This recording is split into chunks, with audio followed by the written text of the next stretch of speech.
ಜಮ್ಮು ಕಾಶ್ಮೀರದಲ್ಲಿ ಎರಡನೇ ದಿನವೂ ಕೂಡ ಉಗ್ರರ ಬೇಟೆ ಮುಂದುವರೆದಿದೆ. ಭದ್ರತಾ ಪಡೆಗಳು ಉಗ್ರರ ನಡುವೆ ಗುಂಡಿನ ಕಾಳಗ ನಡೀತಾ ಇದೆ. ಇದು ಜಮ್ಮು ಕಾಶ್ಮೀರ ಉಗ್ರರು ಅಟ್ಟಹಾಸ ಮೆರೆದಂತಹ ಪ್ರದೇಶ. ಎರಡನೇ ದಿನವೂ ಕೂಡ ಮುಂದುವರೆದಿದೆ ಉಗ್ರರ ನಡುವಿನ ಕಾಳಗ. ಭದ್ರತಾ ಪಡೆಗಳು ಉಗ್ರರ ನಡುವೆ ಭಾರೀ ಗುಂಡಿನ ಕಾಳಗ ನಡೀತಾ ಇದೆ.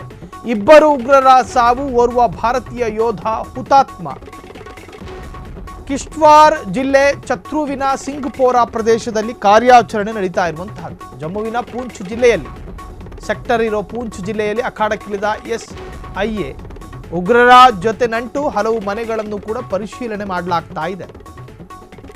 ಪಹಲ್ಗಾಮ್ ದಾಳಿ ಬಳಿಕ ಉಗ್ರರ ನಿರ್ನಾಮಕ್ಕೆ ಭಾರತ ಶಪಥ ಮಾಡಿದೆ. ಅದರ ಭಾಗವಾಗಿ ನಿರಂತರ ಗುಂಡಿನ ಕಾಳಗ ನಡೀತಾ ಇದೆ. ಜಮ್ಮು ಕಾಶ್ಮೀರದಲ್ಲಿ ಎರಡನೇ ದಿನವೂ ಕೂಡ ಮುಂದುವರಿದಂತಹ ಗುಂಡಿನ ಕಾಳಗ.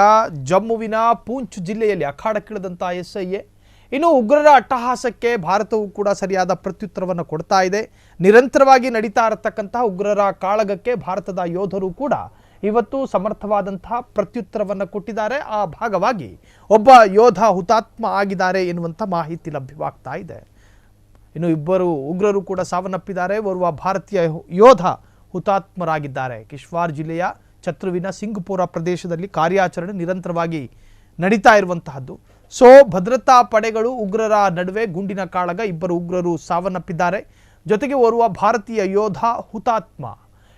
ಇದು ಪೂಂಚ್ ಸೆಕ್ಟರ್ ಇರತಕ್ಕಂತಹ ಭಾಗ. ಈ ಪೂಂಚು ಜಮ್ಮುವಿನ ಪೂಂಚ್ ಜಿಲ್ಲೆಯಲ್ಲಿ ಅಖಾಡಕ್ಕಿಳಿದಂತಹ SIA ಉಗ್ರರ ಜೊತೆ ನಂಟು. ಹಲವು ಮನೆಗಳನ್ನು ಕೂಡ ಪರಿಶೀಲನೆ ಮಾಡಲಾಗ್ತಾ ಇದೆ. ಪಹಲ್ಗಾಮ್ ದಾಳಿ ಬಳಿಕ ಉಗ್ರರ ನಿರ್ನಾಮಕ್ಕೆ ಭಾರತ ಶಪಥ ಮಾಡಿತು. ಆ ಭಾಗವಾಗಿ ಈಗ ಭಾರತದ ಅತ್ಯಂತ ಸೂಕ್ಷ್ಮ ಗಡಿ ಭಾಗದಲ್ಲಿ ಕಾರ್ಯಾಚರಣೆ ನಡೀತಾ ಇದೆ. ಕ್ಷಣ ಕ್ಷಣದ ಸುದ್ದಿಗಳಿಗಾಗಿ ಫ್ರೀಡಂ ಟಿವಿ ಸಬ್ಸ್ಕ್ರೈಬ್ ಮಾಡಿ, ಲೈಕ್ ಮಾಡಿ ಹಾಗೂ ಫಾಲೋ ಮಾಡಿ. ಹೊಸ ಸುದ್ದಿಗಳ ನೋಟಿಫಿಕೇಶನ್ಗಾಗಿ ಬೆಲ್ ಐಕಾನ್ ಮೇಲೆ ಕ್ಲಿಕ್ ಮಾಡಿ.